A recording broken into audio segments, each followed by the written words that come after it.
चलिए दोस्तों, मेरे पास इतनी ज़्यादा टेक्निक तो है नहीं।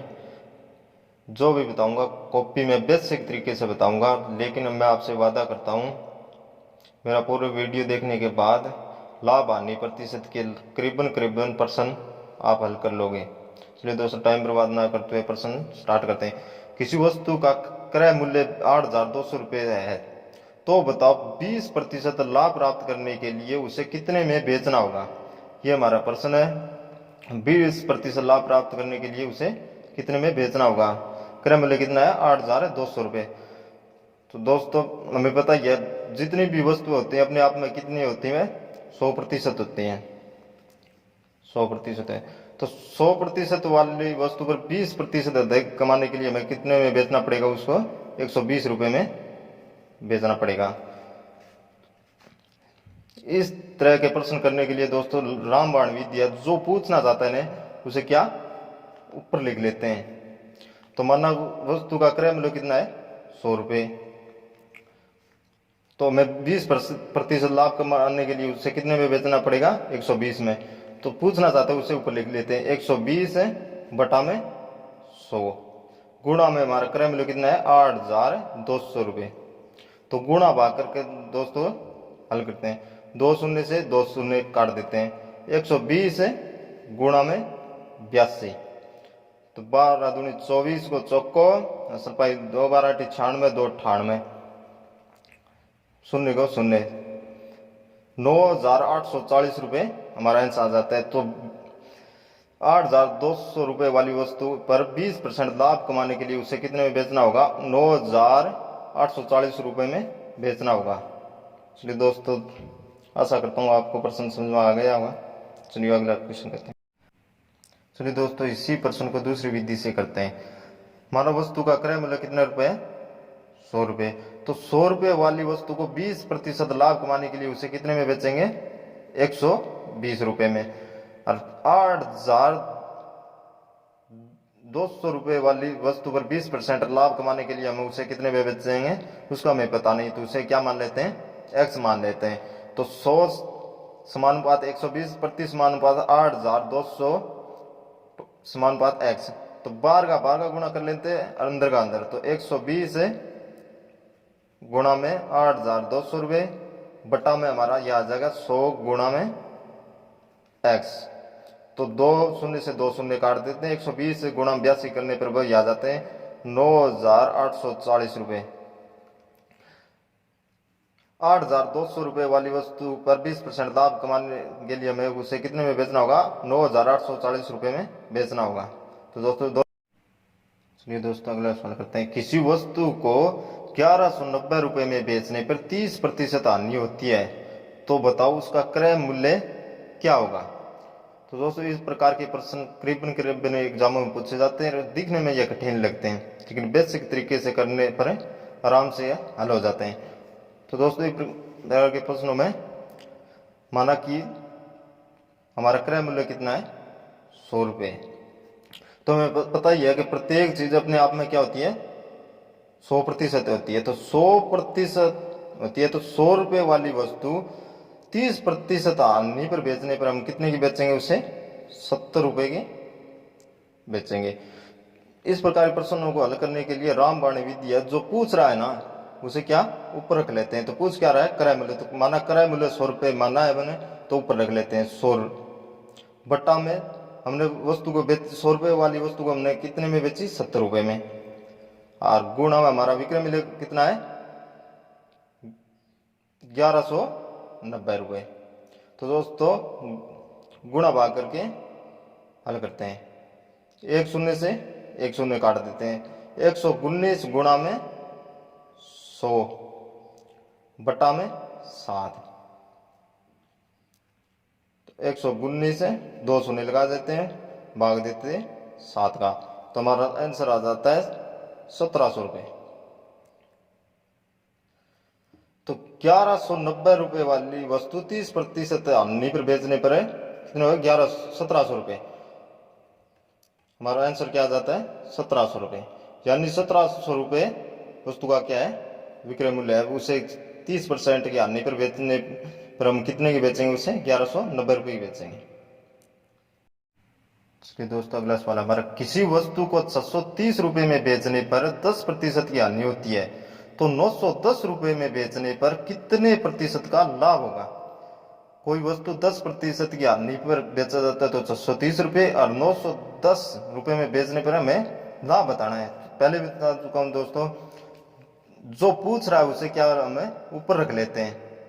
और यह भी है कि प्रत्येक वस्तु अपने आप में क्या होती है, 100% होती है, तो हानि होगी तो घटा लेंगे और लाभ होगा तो बढ़ा देंगे। तो 10% की क्या हो रही है, हानि हो रही है, तो घटा लेंगे। 100 में घटाए 10 से आ गए हमारे 90।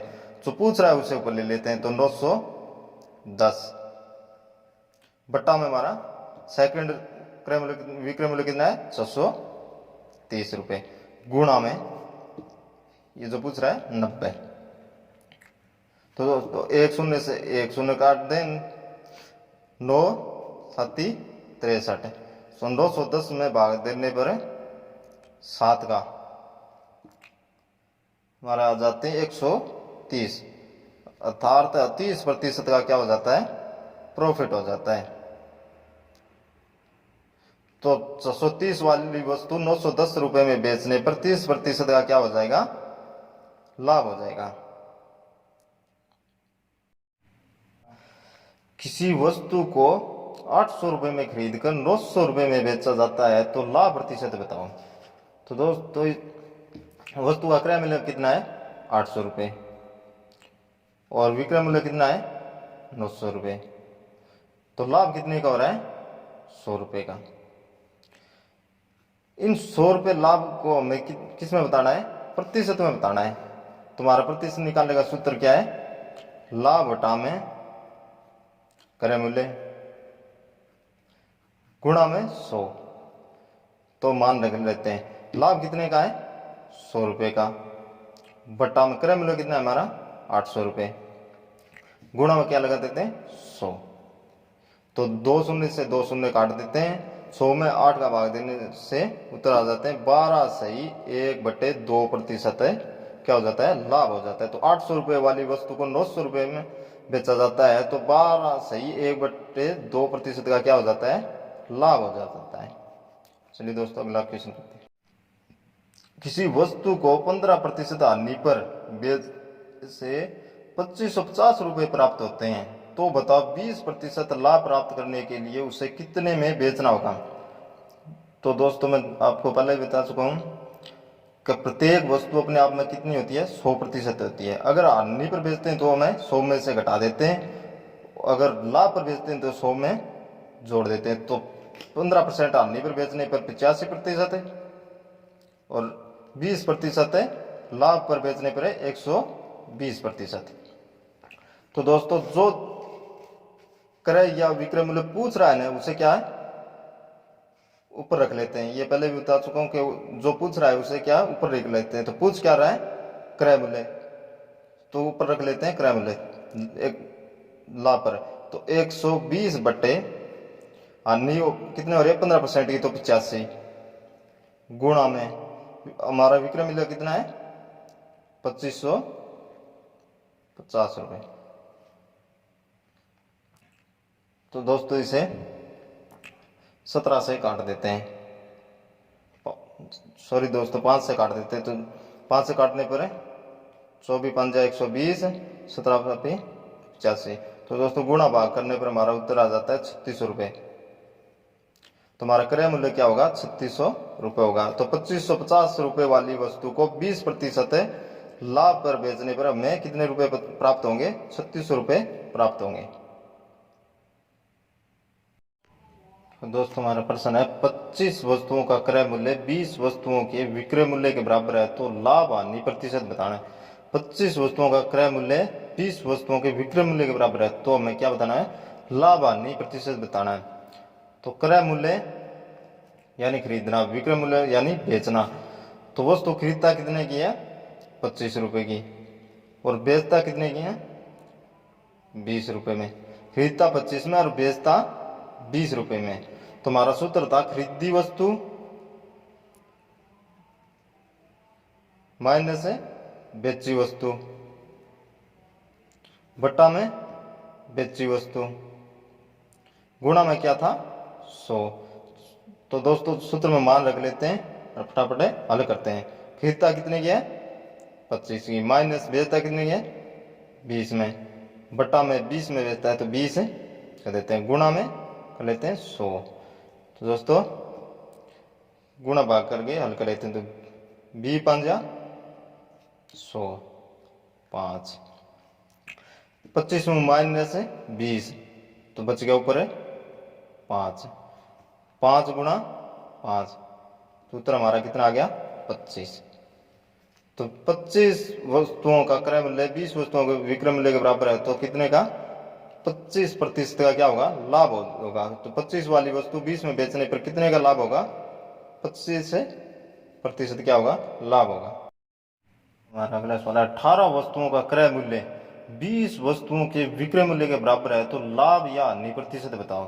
तो दोस्तों 18 वस्तुओं का क्रय मूल्य 20 वस्तुओं के विक्रय मूल्य के बराबर है, तो हमें लाभ या हानि प्रतिशत बताना है। तो हमारा सूत्र था खरीदी वस्तु माइनस बेची वस्तु बट्टा में बेची वस्तु गुणा में क्या था 100। तो दोस्तों मान रख के क्या कर लेते हैं हल कर लेते हैं। तो खरीदता कितने की है 18 की, माइनस बेचता कितने की है 20 की, बट्टा में बेचता कितने है 20 की, गुणा में क्या कर लेते हैं 100। कोई काट बाट कर लेते हैं, 5 100, 20 में 2 गया तो माइनस कितने हो गए 2, और 5 गुणा में -2 कर लेते हैं, तो माइनस का कितना आ गए 10। तो यानी माइनस का चिन्ह है तो हानि, और अगर प्लस का होता तो लाभ। तो 10% की क्या हो रही है हानि हो रही है। कोई वस्तु 18 वस्तुओं का क्रय मूल्य 20 वस्तुओं के बराबर बेचता है तो -10 की क्या होगी हानि होगी।